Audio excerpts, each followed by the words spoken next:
Continuing on in Genesis, if you remember last time we met, Jacob is heading to Laban, and when he gets to Laban, he meets Rachel, and Rachel is whom he desires to be his wife, and he's working for Laban, and Laban decides to give him Rachel for part of his pay, I guess you could say, for working for him.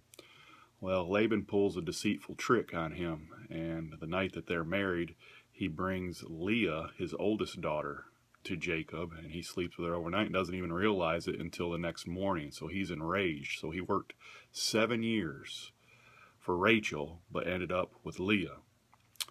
Laban tells him that he will give him Rachel if he works another 7 years for him, and that it's their custom to marry off the oldest first, which was Leah, and so that was his excuse for tricking him.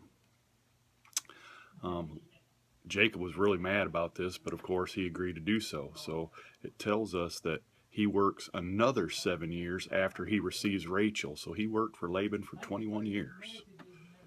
What an amazing time for Jacob to grow in God. And it shows us a lot about Jacob because he fulfills these agreements. Because he loved Rachel so much, it tells us how much he loved Rachel.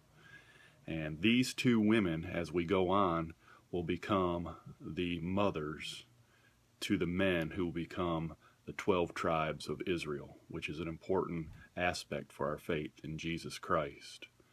So think about that story and think about how God uses certain situations which may not be his plan, but he can take evil like Laban, who tricked him, and use it. And you read all about this in Genesis chapter 29.